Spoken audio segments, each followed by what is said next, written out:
Hello, traders. This is Sean from Smart Traders Guide. It's Friday, April 25th, and after one of the biggest rallies we have seen in months, SPY up over 13% and Triple Q almost 16% from the lows. Today is all about what comes next. We're currently trading around 5500 on ES and 19 to 50 on NQ, both sitting at the right key breakout zones from the pause day that sparked this rally. So here what I'm watching.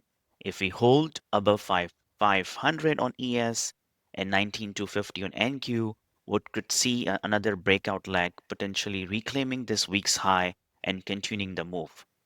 If we lose 5500 and 19250, I'm looking for a fade down to 5400 or 19,000. There's a likely support zone and possibly long entry if buyers step back in. Also, keep in mind, yesterday highs and the day before's opening ranges both sits around this 5500 zone. So this could be a tricky consolidation day if we chop around this level. Stay focused. Don't force it. Let the price show the hand. And if you want to see how we're preparing in real time, check out the live edge room or grab the blueprint if you haven't already. This is the kind of market we built it for.